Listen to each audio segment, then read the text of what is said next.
오늘 함께 보실 하나님 말씀은 디모데전서 1장 12절로 16절이 되겠습니다. 찾으신 줄로 알고 제가 한 절씩 교독하도록 하겠습니다. 제가 먼저 읽겠습니다.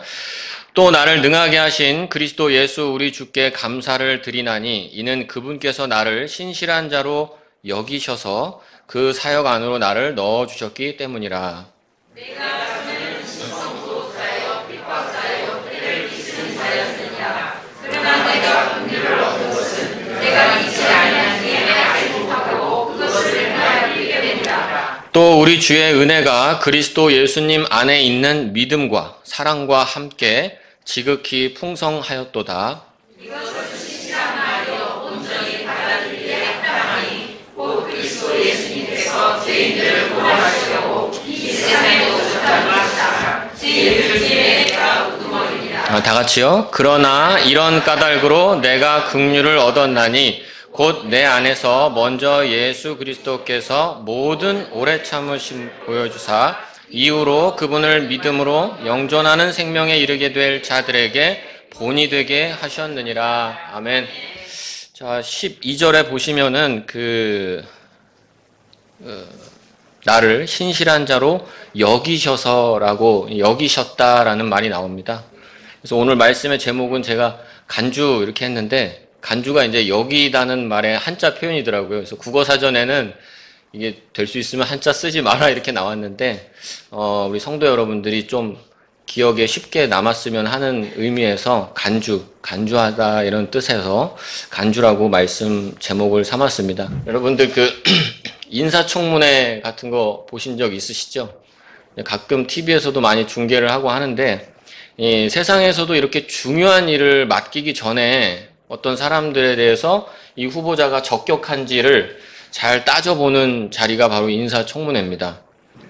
왜냐하면 그들이 맡게 될 일들이 굉장히 중요하다는 것을 우리가 또 그걸 통해서 생각해 볼 수 있다는 것이죠. 만약에 그 청문회를 통해서 그 사람이 혹시 결격 사유가 없는지, 이걸 맡아도 되는지, 그리고 또 그것을 맡아서 잘 수행할 수 있는 능력이 되는지 꼼꼼히 따져보는 자리가 바로 인사청문회 자리가 될 것입니다. 세상에서는 그 청문회를 통과해서 일을 맡게 되는 경우도 있고, 또는 때로는 그렇게 되지 못하는 경우도 있어요. 우리가 낙마했다 이렇게 얘기하죠. 이처럼 세상에서는 어떤 중요한 일을 맡길 때 그 사람의 자격을 굉장히 중요하게 여깁니다. 그만큼 일이 중요한 일이기 때문이죠. 그렇다면 이것보다 더 훨씬 중요한 하나님의 일, 이 하나님의 일을 맡기실 때 주님께서는 당신의 일을 맡기실 때 어떤 기준을 갖고 계실까요? 만약에 주님께서 이 주님의 일을 맡기실 때마다 인사청문회를 여신다면 그걸 통과할 수 있는 사람이 있을까요? 네, 아마 없을 것입니다. 사람들 가운데는 결코 통과할 사람이 없을 겁니다. 그러나 오늘 성경에는 주님께서 크게 사용하고 중요한 일을 맡기셨던 사도 바울이 등장하죠. 성경 말씀에서 사도 바울은 주님께서 자신을 사역으로 넣어주셨을 때, 여기 우리 지난번 성경에서는 맡겨주셨다고 했는데, 우리 오늘 근본역에서는 넣어주셨다고 표현됐죠. 넣어주셨다. 이 영어를 그대로 직역한 걸 보이는데, 저는 어떻게 보면 이 말이 또 더 와닿습니다. 맡겨주셨다보다 정말 아무것도 아닌 자를 그냥 이렇게 넣어주신 거예요. 하나님께서. 강하게 주권적으로. 자, 그 이유, 바울이 이 일을 맡을 수 있었던 이유는 바로 그의 자격이나 능력이 아니라 주님께서 그를 신실한 자로 여겨주셨다고 지금 성경은 말하고 있습니다.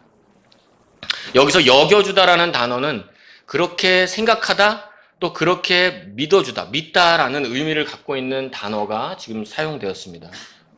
신실한 것처럼 생각하고 믿어주었다는 거죠. 여러분 한번 생각해 보십시오. 사람 중에 신실한 사람이 있습니까? 신실한 건 뭡니까? 신실한 걸 뭘 신실하다고 합니까? 믿을만 하다는 거죠. 예, 신실하다는 건 믿을만 하다는 겁니다. 사람 중에 신실한 사람 있을까요? 오직 신실한 건 누구밖에 없습니까? 우리 주 하나님밖에 없습니다. 성경은 뭐라고 말합니까? 너희가 믿지 아니하더라도 하나님께서는 신실하다고 말씀했죠. 하나님 왜 신실합니까? 하나님은 거짓말 안 하시죠. 하나님은 약속을 반드시 지키시죠. 그렇기 때문에 하나님의 인격은 우리가 믿을만 하다는 겁니다. 그래서 하나님이 신실한 거죠. 그러나 사람은 어떻습니까? 믿을만 합니까? 야, 정말 얼마나 제 자신을 봐도 왔다 갔다 변덕이 진짜 먹을 듯하고 믿을 만한 구석이 저에겐 하나도 없다는 것이죠. 그러나 사도 바울은 이러한 사도 바울을 하나님께 주님께서 신실한 자로 여겨주셨다고 지금 말을 하고 있습니다. 그렇다면 주님께서는 왜 그를 신실한 자로 여겨주셨을까요? 왜 그렇게만 해야 했었는지 오늘 말씀에서 그 이유를 세 가지로 한번 살펴보고자 합니다. 이 말씀을 듣는 우리들은 이 말씀을 통해서 그리스도인 우리는 주님께서 어떤 방식으로 일을 맡기시는지 생각을 해보고 또 앞으로 주님의 일에 어떤 자세로 우리가 임해야 될지 한번 따져보는 시간이 되기를 바랍니다. 그렇다면 성경을 통해서 알 수 있는 바울을 신실한 자로 여겨주신 까닭 첫 번째는 바로 그의 결격을 아시기 때문입니다. 바로 사도 바울이 자격이 없음을 아신다는 뜻이죠. 사도 바울을 신실한 자로 여기셨다는 말은 실제로 신실하지 못하다는 겁니다. 그걸 의미합니다. 바울이 미래에 신실하게 될 것이라는 뜻으로 미리 아시는 주님께서 그렇게 했다고 볼 수도 있겠고 그렇게 보는 분들도 있습니다. 하지만 사람은 이 신실하기는커녕 오히려 하나님께 가까이 갈 수 없는 죄인이죠. 우리가 어떤 존재였는지 오늘 오전 말씀을 통해서도 우리가 살펴보지 않았습니까? 우리는 주님의 근처에도 갈 수 없는 철저한 아주 극악무도한 죄인입니다. 예수님을 십자가에 못 박게 만든 주범이 바로 저죠. 근데 13절을 통해서 사도 바울이 말을 합니다. 뭐라고 했죠? 내가 전에는 신성모독자요, 핍박자요, 해를 끼치는 자였느니라. 그러나 내가 긍휼을 얻은 것은 내가 믿지 아니한 중에 믿기 전에 그랬다는 거죠. 알지 못하고 그것을 행하였기 때문이라. 자, 13절을 통해 신성모독, 핍박, 해를 끼치는 자였다고 자신에 대해서 지금 고백하고 있죠. 죄인이 하나님께 쓰임을 받을 수 있습니까? 물론 하나님께서는 믿지 않는 자들도 사용하실 수가 있죠. 성경의 예를 통해 그걸 보여줍니다. 하나님께서는 이방인 족속들도 들어서 이스라엘을 치는 회초리로 사용을 하셨죠. 그런데 그렇다고 해서 그들을 하나님의 사역에 참여했다고 말할 수가 있겠습니까? 절대 그럴 수 없죠. 왜냐? 그들도 역시 나중에 하나님한테 호되게 혼나고 버림받았거든요.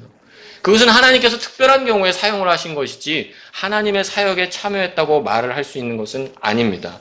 왜냐하면 죄인들은 하나님의 사역에 참여할 수가 없기 때문입니다. 근처에도 갈 수 없는데 어떻게 사역에 참여하겠습니까? 자, 또한 12절에 뭐라고 말씀합니까? 그리스도 우리 주께서 그를 능하게 하셨다고 사도 바울은 말하고 있습니다. 사도 바울은 사실 세상에서 매우 유능한 사람이었다는 걸 우리는 성경을 통해서 보고 있습니다. 그는 매우 유능한 사람이었어요. 출신, 지위, 또 학식에 있어서 능력이 있는 사람이었어요. 아주 힘이 있는 사람이었죠. 매우 유능한 사람이었습니다. 그러나 그는 하나님 앞에서는 철저하게 무능한 사람이었어요. 왜냐하면 그는 하나님의 기준에서 하나님 앞에서 선을 행할 만한 능력이 전혀 없기 때문이죠. 하나님 보시기에 합당하고 하나님 보시기에 보기에 좋은 것, 그게 선 아닙니까? 그러나 죄인들은 사도 바울 역시 구원받기 전에는 이렇게 하나님 앞에서 선을 행할 능력이 아무 능력이 없었습니다. 구원받기 전에 우리를 생각해 보십시오. 저와 여러분들 안에 선을 행할 능력이 있었습니까? 절대 없었죠. 그렇기 때문에 하나님의 기준에 합당하게 쓰임받을 수가 없고 하나님께 영광 돌릴 수 있는 그런 선한 일을 할 수 있는 능력 있는 사람은 이 세상에 없다는 겁니다. 그래서 그는 그리스도 예수님께서 능하게 해주셔야만 했습니다. 어떻게 했습니까? 예수님께서 십자가에 달리셔서 우리 대신 그 죄를 짊어지시고 또 그 예수님을 믿음으로 받아들이고 믿는 자들에게 생명이 되어주셨습니다. 이제 예수님의 생명으로 살아가는 사람들은 이제 비로소 하나님 보시기에 기쁜 선을 행할 수 있는 사람이 되는 것이죠. 그 전까지는 우리에겐 그것을 할 수 있는 능력이 없습니다.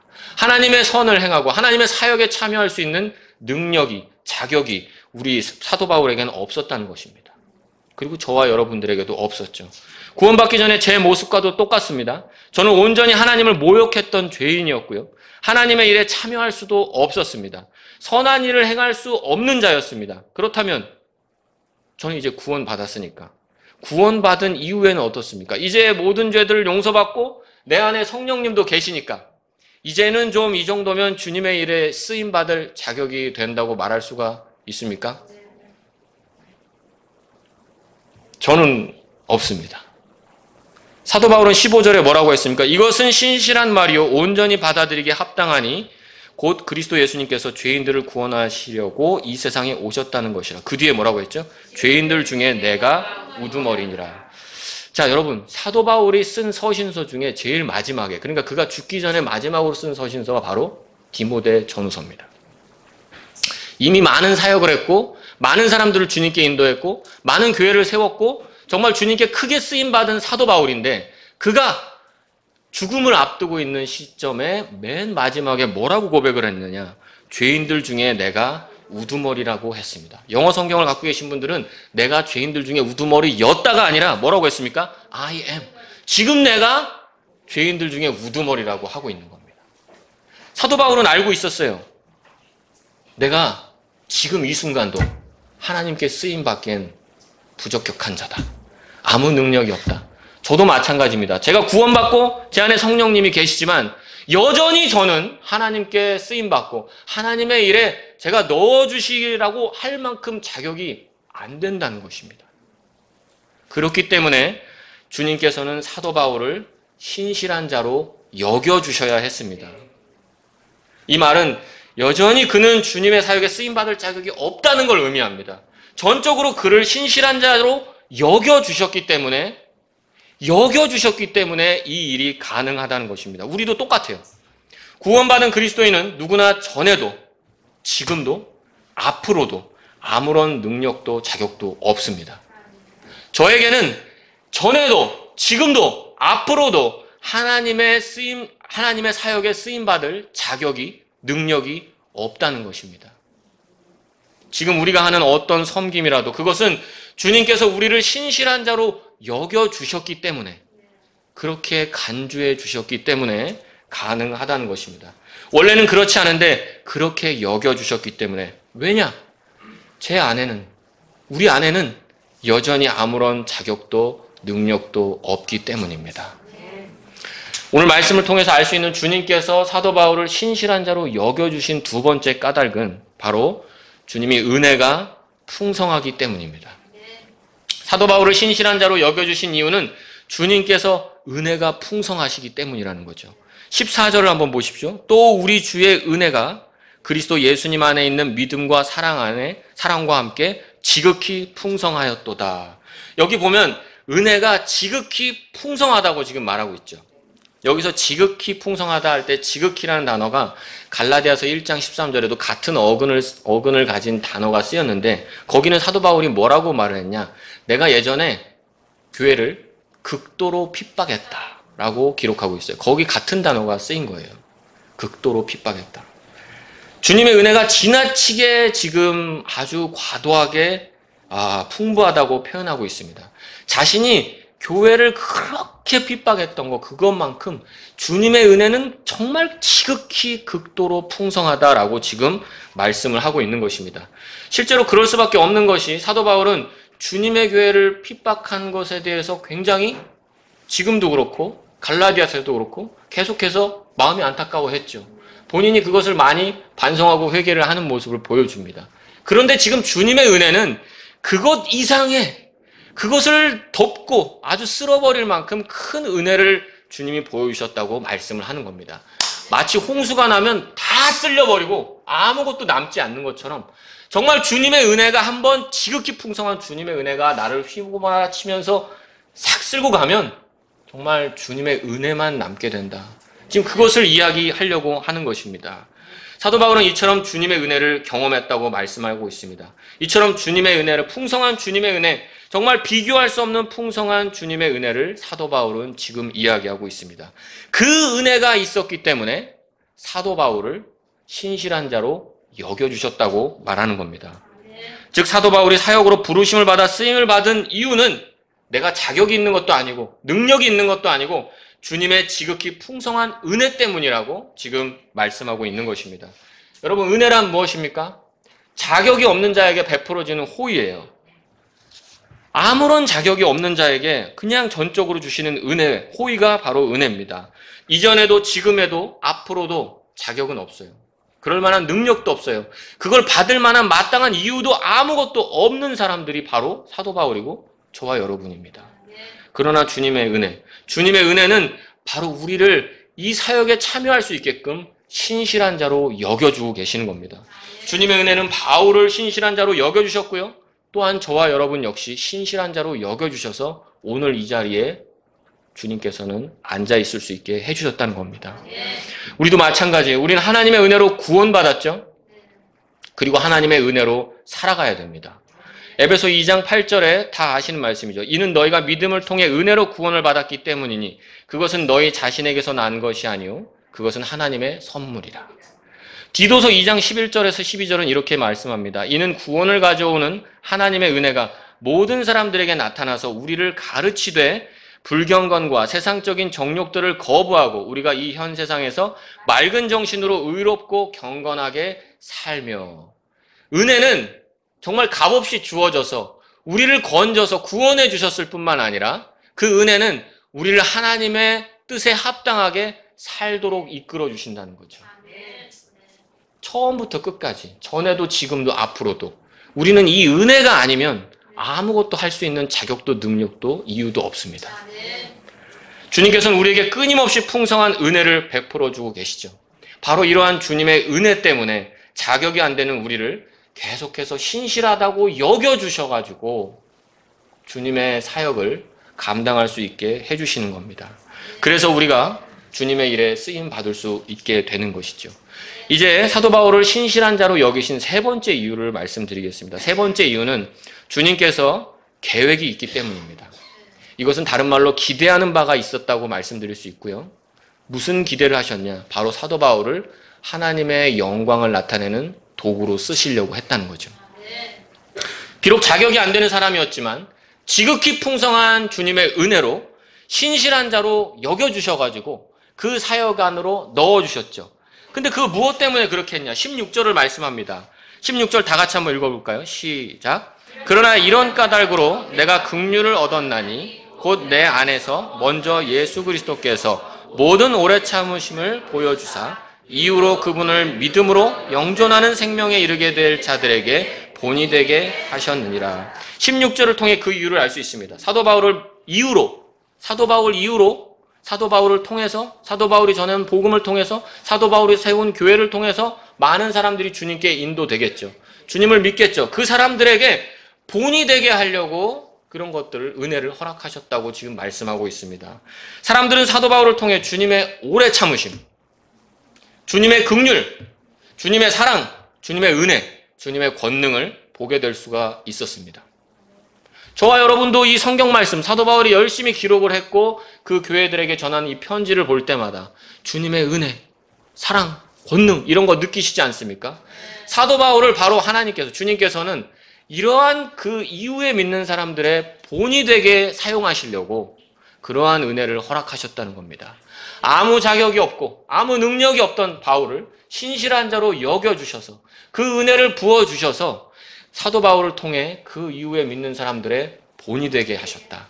바로 사도 바울이 주님의 영광을 드러내는 도구가 되고 주님의 복이 지나가는 통로가 되게 사용하시려고 이러한 일들을 행하셨다는 겁니다. 우리 주님의 은혜가 얼마나 놀랍습니까? 저는 이 놀라운 은혜를 생각할 때마다 주님을 찬양하지 않을 수가 없습니다. 정말 아무 자격도 없고 정말 더러운, 정말 그 탕자처럼 진흙탕에 뒹굴던 그런 모습을 갖고 있던 저를 감히 하나님의 복음을 전하고 주님의 교회를 세우고 이런 일들을 하게 하시다니, 이게 얼마나 가당치 않은 일입니까?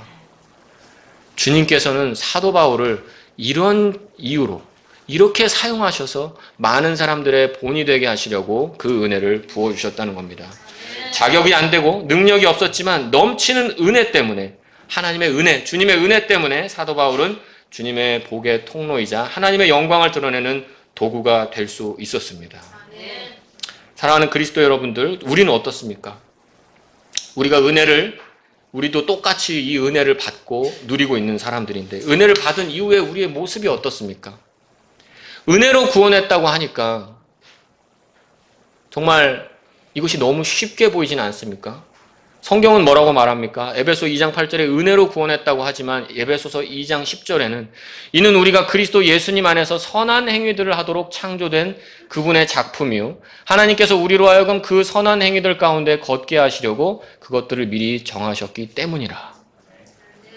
우리를 은혜로 구원하신 이유, 그 이유는 우리가 하나님의 선한 행위들 가운데 걷게 하려고, 즉 하나님의 영광을 드러내는 도구가 되게 하려고 그렇게 하셨다고 합니다. 와, 이 말씀을 들으면 어떤 분들은 그럽니다. 하나님 너무 계산적인 분 아닙니까? 은혜로 구원하신다고 할 때는 언제고 또 뒤에 가니까 이렇게 뭔가를 바라는 것처럼 말씀을 하시네요. 은혜로 구원하셨으면 쭉 그냥 은혜로 가시지 왜 이렇게 우리에게 뭔가를 하라고 하십니까? 라고 하는 사람이 있을지 모르겠습니다. 분명히 말씀드리지만 하나님은 계산 잘하십니다. 누구보다 잘하세요. 왜 그렇게 하시냐면 그게 우리에게 제일 좋기 때문에 그런 겁니다. 예전에는 그거 감히 꿈도 못 꿀 일이었는데 은혜로 구원하셔서 선한 행위, 하나님 기쁘게 하는 행위를 할 수 있는 사람이 되게 하셨다. 바로 이것은 우리에게 그게 가장 좋기 때문입니다. 우리가 어떻게 언감생심 하나님을 기쁘게 한다는 걸 꿈이나 꿀 수 있었겠습니까?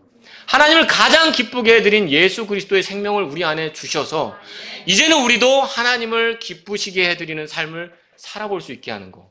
하나님께서 처음 사람을 만들 때 계획하셨던 그 창조의 목적을 회복하는 거, 바로 그 아름답고 완벽한 모습을 되찾아가는 거, 바로 이것이 우리에게 가장 좋은 것이지 무엇이겠습니까? 하나님은 이걸 다 알고 계신 거예요. 그래서 선한 행위에 열심을 내라고 말씀하신 거죠. 하나님 계산적인 분 맞습니까? 네, 맞아요. 하나님께서는 정말 철저하게 계산적이시고 그 계산은 한 번도 틀린 적이 없습니다. 이게 정말 좋은 점이에요. 그래서 우리는 구원받은 이후로 하나님의 은혜로 최상의 삶을 살아볼 수 있는 기회를 받은 사람들이라는 거죠. 예수님처럼 하나님을 기쁘게 해드리는 삶, 이것을 우리는 주님의 은혜로, 전적으로 주님의 은혜로 이것을 살아볼 수 있게 허락을 받은 사람들입니다. 그래서 주님께서 우리를 이 은혜를 베푸신 이유, 사도 바울도 마찬가지고 우리도 마찬가지고 이 은혜를 베푸신 이유는 하나님의 일에 동참시키셔서 또 하나님의 영광을 드러내는 도구로 삼으시고자 이렇게 하셨다는 겁니다. 저는 오늘 말씀을 통해서 세 가지를 말씀드렸습니다. 사도 바울을 신실한 자로 여기셨던 그 까닭, 그를 신실하게 여겨주셔야만 했던 그 까닭은 첫 번째로 그가 결격이 있었다, 자격이 안 되었다. 두 번째는 주님의 은혜가 풍성하기 때문에, 그리고 세 번째는 주님께서 계획이 있으시기 때문에 바로 영광의 통로, 복의 통로, 하나님의 영광을 드러내는 도구로 삼으시려고 그렇게 했다고 말씀을 드렸습니다. 자, 이제 이 말씀으로 우리가 얻을 수 있는 적용을 세 가지로 살펴보고 말씀을 정리하도록 하겠습니다. 오늘 말씀을 통해서 우리가 얻을 수 있는 교훈 첫 번째는, 여러분이 만약 하나님의 사역에 참여했다면 감사하시기 바랍니다. 여러분은 하나님의 사역자입니까? 제가 이렇게 말하면 어떤 분은 나는 사역자가 아닌데? 라고 하실지도 모르겠습니다. 물론 모든 그리스도인이 바울과 같은 전임 사역자는 아닙니다. 하지만 모든 그리스도인은 하나님의 사역자가 맞죠. 왜냐하면 사역이란 무엇입니까? 내 일을 하는 것이 아니라 시키신 분의 일을 열심히 하는 거죠. 예전에 구원받기 전에 우리는 어땠습니까? 내가 주인인 줄 알고 내 일을 했었죠. 그러나 구원받은 이후에, 주님의 은혜로 구원받은 이후에 우리는 어떻습니까? 이제 내가 주인이어서 내 일을 하는 것이 아니라 우리의 주인은 누굽니까? 예, 주님이 우리의 주인이죠. 하나님께서 우리의 주인입니다. 이제 우리는 하나님의 일을, 주님의 사역을 할 수 있는 사역자들이 되었다는 거죠. 그래서 우리 그리스도인들은 모두 주님의 사역자인 것이 맞습니다. 여러분이 경배를 드릴 수가 있게 되었고요. 또 여러분이 전도하거나 선교를 할 수가 있고요. 교회를 세우는 일을 할 수가 있게 되었습니다. 또 여러 가지 모양으로 여기서 이것저것으로 섬기는 것들을 할 수가 있게 되었습니다. 서로 교제하는 일을 할 수가 있게 되었고요. 서로를 위해 중보기도하는 일을 할 수가 있게 되었고요. 모든 모양으로 지체를 세워주는 일들이 바로 하나님의 사역이라는 것이죠. 이거 예전에 나 같았으면 하겠습니까? 정말 오늘도 점심 맛있게 드셨죠? 어제도 오셔서 준비를 하시더라고요. 예전에 내가 주인일 때 이거 내가 왜 해야 됩니까? 아침에 일찍 오셔서 주보를 나눠주고 안내를 하시는 것도 이거 내가 왜 해야 되는 겁니까? 이게 바로 하나님의 사역이기 때문입니다. 그래서 그리스도인 여러분들은 모두 주님의 사역자가 맞는 것이죠. 그런데 혹시 내가 이 모든 것들에 참여할 자격이나 능력이 된다고 생각하시는 분이 혹시 있습니까? 저는 결코 저에게는 티끌만큼도 그런 자격이 없다고 말씀드릴 수 있습니다. 자격이 없는 자를 신실한 자로 여겨주신 은혜, 바로 이 주님의 은혜 때문에 가능한 것임을 고백할 수밖에 없다는 거죠. 여러분도 그렇게 고백할 수 있습니까? 전적으로 하나님의 은혜가 있었기 때문에 우리가 하는 어떤 섬김이라도 다 주님의 은혜 때문에 가능했다고 고백할 수 있기를 바랍니다. 정말 이 놀라운 은혜를 여러분이 기억할 수 있어야 됩니다. 제가 예전에도 설교 드릴 때 한번 드린 말씀이 있습니다. 제가 구원받고 나서 교회 열심히 나왔죠. 열심히 전도도 하러 다니고 예배도 안 빠지고 나오고 성경 공부도 하고 했습니다. 그런데 이제 교회에서 청소합시다 그러면 청소도 하고 하는 거죠. 근데 그때 주보를 이렇게 접는 한 분이 있었는데 이제 그걸 못 하겠다고 그러시더라고요. 근데 이렇게 청소를 하다가 그 얘기를 제가 엿들은 거예요. 그래가지고 목사님한테 저 혹시 그거 제가 해도 되나요? 그랬더니 목사님이 그렇게 하라 그랬어요. 근데 그 주보를 접으면서 너무 감사한 거예요. 내가 이 더러운 것만 만지던 손으로 이 주보를 접게 되다니.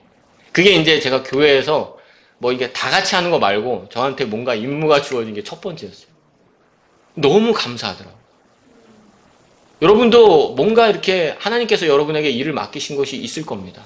나는 교회에서 맡는 게 없는데요. 그런 분이 있을 수도 있습니다. 하지만 여러분 생각해 보세요. 다 일을 맡았어요.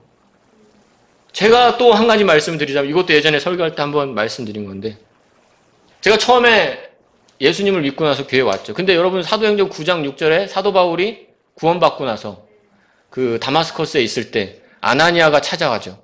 안 가려고 하다 갔는데 아나니아가 사도 바울을 처음에 뭐라고 부른지 아십니까? 형제 사울아. 저 이거 읽을 때마다 여기서 감동이 밀려옵니다. 형제 사울아. 형제라고 내가 딱 불림을 받았다. 너무나 감격스러운 거 아닙니까? 제가 처음에 교회 왔을 때 제가 지금도 너무 사랑하고 존경하는 이 형제 저 성도님이 한 분 계시는데 저에게 호칭이 뭐였냐면 민혁이 삼촌이었어요.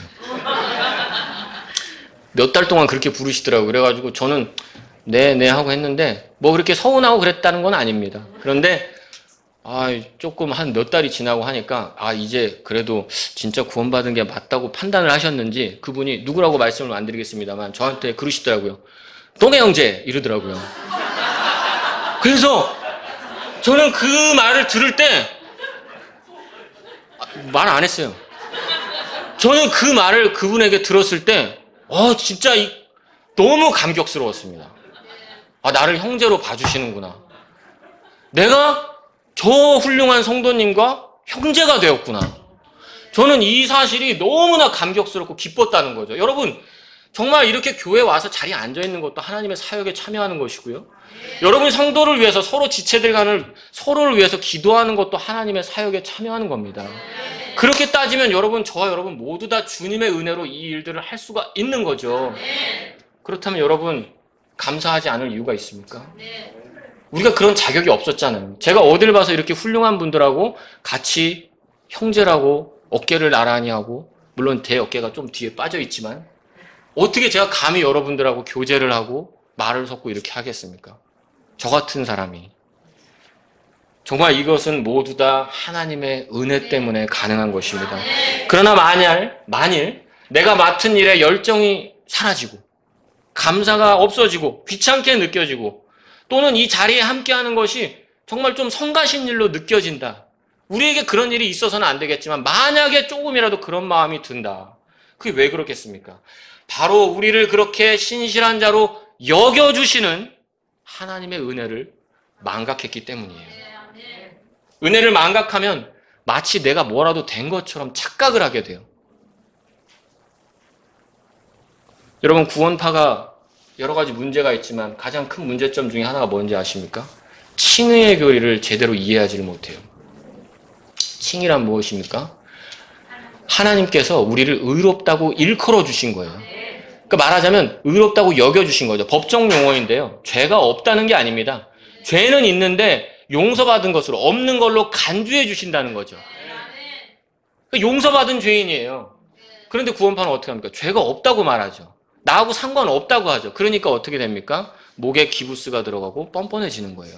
감히 겨우 용서받은 죄인이 어떻게 매번 내 마음대로 행동하면서 내가 용서받았는데 라고 말할 수가 있겠습니까?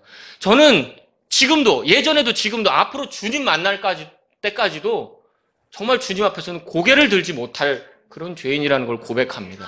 저에게 무슨 자격이 있습니까? 바로 이런 것들을 망각하기 시작한다면 우리는 감사가 사라지고 교만해질 수밖에 없습니다. 그리고 이 여겨주신 은혜를 기억한다면 지금 섬기고 있는 하나님의 일을, 여러분이 지금 하고 있는 그 일들을 감사함으로 할 수 있게 될 것입니다. 두 번째로 우리가 생각할 수 있는 교훈은 다른 그리스도인을 함부로 평가하지 말자는 겁니다. 사람은 누구나 자신에게 관대하고 타인에게 엄격한 면이 있어요. 이건 제 말이 아니고요. 성경이 이러한 것에 대해서 우리에게 말씀합니다. 형제의 눈에 티보다 내 눈에 들보를 보라고 말씀하셨죠. 이게 우리 사람이 다 그런 습성이 있기 때문에 그런 말씀을 주신 거죠. 우리는 다른 사람의 섬김에 대해서 비판적인 시각을 가질 때가 있습니다. 내 방식만 옳다고 주장할 때가 있어요. 나하고 다른 그리스도인하고 똑같은 섬김을 할 수가 있죠. 나는 이렇게 하는데 너는 왜 이렇게 하지 않냐고 비판할 수도 있다는 겁니다. 이 안타까운 얘기입니다. 이 그리스도인들 안에서도 이런 일들이 보여지고 있어요. 사역자들 안에서도 이런 일들이 일어나고 있어요. 정말 안타깝습니다. 주님 오실 날이 얼마 남지 않았고 정말 이 성경대로 믿는 그리스도인들이 많지 않은 이 세상에서, 이 마지막 때에서 근본주의 독립침례교회 신앙을 표방하는 그렇게 믿는 성도들 사이에서도 이런 일이 있다는 것은 매우 안타까운 겁니다. 나는 이렇게 사역을 하는데 왜 당신은 이렇게 사역을 합니까? 나는 성경을 이렇게 보는데 왜 당신은 성경을 그렇게 보지 않습니까? 나는 성경을 이렇게 해석하는데 당신은 왜 그렇게 합니까? 나는 교회를 이렇게 세워나가는데 당신은 왜 그런 방식으로 합니까? 이것은 매우 안타까운 일입니다. 이런 일들이 왜 있는지 아십니까? 바로 여겨주시는 은혜를 망각했기 때문이죠. 사역자 A, B가 있습니다. 성도 A, B가 있어요. 그리스도인 A, B가 있어요. 하나님께서는 저를 신실한 자로 여겨주셔서 이런 사역을 할 수 있게 해주셨어요. 그렇죠? 그러면 똑같은 믿음을 갖고 있고 사역을 하는 B 형제가 있다고 합시다. 그러면 이분은 자기 뜻대로 하는 걸까요? 이분도 역시 하나님께서 신실한 자로 여겨주셔서 그 사역을 하고 있는 거죠. 그런데 우리는 왜 그렇게 하냐고 손가락질하고 왜 저렇게밖에 못하냐고 비난을 하는 경우가 있다는 것이죠. 이것이 저의 모습이기도 합니다. 저도 그런 함정과 그런 연약함에 빠질 때가 있을 수 있다는 것이죠. 우리는 다른 그리스도인을 함부로 평가해서는 안 됩니다. 나만 신실한 자로 여겨주신 게 아니에요. 하나님께서는 우리 옆에 있는 그리스도인, 다른 사역을 하고 있는 그리스도인 역시 똑같이 신실하게 여겨주셔서 사용하고 계신다는 거죠. 그가 이단이 아니고 동일한 믿음을 갖고 있는 성도라면 그도 역시 나름대로 하나님께서 신실하게 여겨서 사용하고 계시는 거라는 거죠. 오히려 그런 사람들을 비웃고 조롱하는 것은 하나님에 대한 도전이 될 수도 있습니다. 사도행전 10장 15절에 베드로가 환상을 봤죠. 뭐라고 했습니까? 또 그 음성이 다시 두 번째로 그에게 말하기를 하나님께서 정결하게 하신 것을 내가 속되다 하지 말라 하더라. 이방인에 대해서 굉장히 조금 이렇게 경계하고 오해를 하고 있었죠. 그러나 하나님께서는 내가 정결하게 한 것을 속되다 하지 말라고 하셨어요. 똑같습니다. 나만 하나님께서 신실한 자로 여기시는 게 아니라는 거죠. 정말 그 사역을 하고 있는 다른 분도 동일하게 하나님께서는 신실한 자로 봐주고 계신다는 겁니다. 그런데 그를 내가 자꾸만 비난하고 정죄하고 잘못됐다고 자꾸 그렇게 꼬투리를 잡는다면 그것은 하나님에 대한 도전이 될 수도 있다는 겁니다. 하나님께서 신실한 자로 여기시는데 나는 도저히 용납이 안 된다. 그럼 나중에 주님 앞에 가서 뭐라고 말씀드릴 수 있겠습니까? 이 사실을 너 왜 그렇게 했냐고 했을 때 주님 앞에 가서 뭐라고 말씀드릴 수 있겠습니까? 로마서 14장 10절은 말씀합니다. 그런데 내가 어찌하여 내 형제를 판단하느냐? 내가 어찌하여 내 형제를 무시하느냐? 이는 우리가 다 그리스도의 심판석 앞에 설 것이기 때문이라. 그것은 우리가 해야 될 일이 아니에요.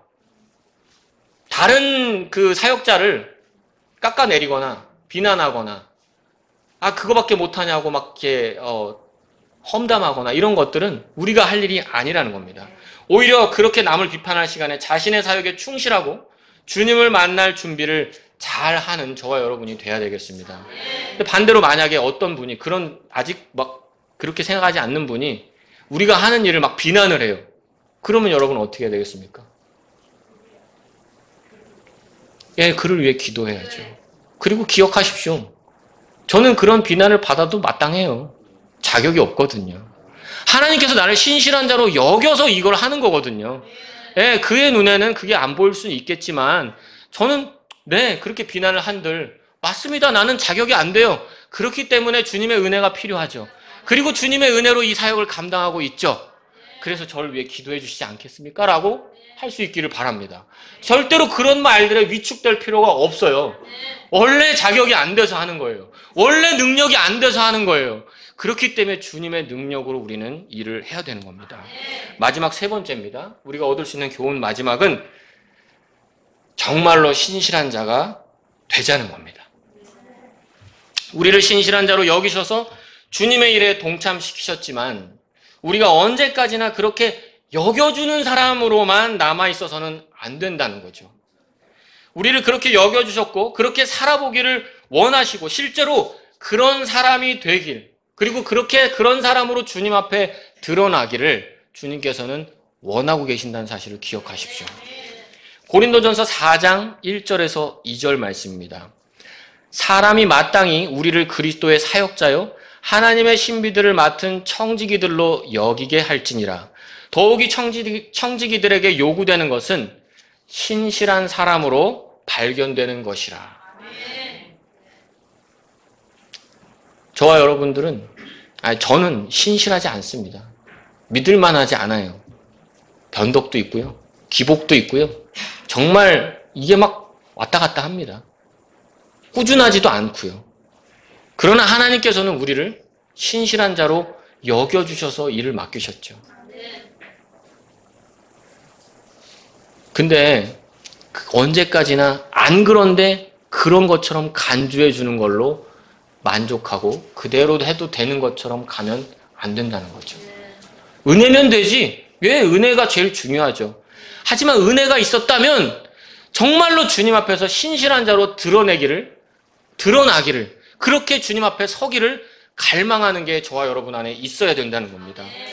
비록 사도 바울은 여전히 부족하고 연약해서 주님의 은혜가 아니면 안 된다고 고백하고 있고 계속해서 그럴 것이지만 저와 여러분도 마찬가지입니다. 주님 앞에 만날 때까지 주님의 은혜가 아니었으면 안 됩니다라고 하는 게 맞지만 언제까지나 우리의 신실하지 못함을 당연하게 여겨서는 안 된다는 거죠. 우리는 할 수만 있다면 조금이라도 더 신실한 자로 주님 앞에 드러나려고 노력해야 됩니다. 여러분 어떻습니까? 우리가 하고 있는 모든 것이 주님의 은혜가 맞습니까? 주님의 은혜로 구원받은 것이 맞습니까? 주님의 은혜로 이 교회에 더해진 게 맞습니까? 주님의 은혜로 이렇게 형제요 자매라고 불리는 것이 맞습니까? 주님의 은혜로 서로를 위해 기도할 수 있는 사람이 된 게 맞습니까? 주님의 은혜로 조금이라도 주님의 교회를 위해 봉사하고 지체들을 세워주기 위해 헌신할 수 있는 사람이 된 게 맞습니까? 주님의 은혜로 헌금할 수 있고 선교할 수 있고 전도할 수 있는 게 맞습니까? 주님의 은혜로 반주하고 찬송하고 찬송 인도를 하고 설교할 수 있고 이 모든 것이 다 주님의 은혜라는 것이 맞습니까? 그렇다면 여러분 이 은혜를 기억할 수 있길 바랍니다. 오늘부터 다시 이 은혜에 합당한 삶을 살아갈 수 있기를 바랍니다. 그리고 주님 앞에서 신실한 사람으로 발견되기 위해서 다시 한번 이 은혜에 합당한 걸음으로 주님 앞에 걸어가시지 않겠습니까? 오늘 말씀을 들으신 여러분들은 굉장히 중요한 얘기를 들었어요. 말씀을 들었어요. 여겨준다. 하나님께서 우리를 여겨주셔서 일에 넣어주신 거죠. 이 말 자체가 지금 우리가 들었잖아요. 깜이 안 되는데 은혜로 그렇게 해주신 거라는 거예요. 그런데 자랑할 데가 어디 있겠습니까? 감사한 거죠. 오늘 이 말씀을 들으시면서 내가 뭘 하게 됐든지 하나님 아버지 감사함으로 하기를 원합니다. 이런 분이 있다면 이 시간 주님 앞에 나아가십시오. 그리고 나만 여겨준 게 아니라 다른 사람도 여겨줬는데 이게 다른 사람에 대해서 좀 부족하게 보인다고 판단하고 그 사람도 하나님이 그렇게 여겨줘서 하는 건데, 그렇다면 하나님 이제 남을 판단하기보다는 내가 오히려 신실한 자로 드러나기 위해서 최선을 다하기 원합니다. 이런 분이 있다면 이 시간 주님 앞에 나아가십시오. 절대 내가 살아가면서 함부로 다른 사람 판단하지 않고 다 우리가 그리스도의 심판석에서 판단받을 거니까 그저 그 사람을 위해서 더 기도하고 그 사람의 필요한 부분을 더 돕고 그 사람 부족한 부분을 채워주고 이렇게 하길 원합니다. 이런 분이 있다면 기도하십시오. 그리고 오늘 참 하나님의 은혜로 나를 이렇게 불러주셔서 이것도 하고 저것도 하게 하셨사오니 제가 하나님의 은혜의 영광을 찬양하며 신실한 사람으로 드러나길 원합니다. 이런 분이 있다면 주님 앞에 나아가십시오.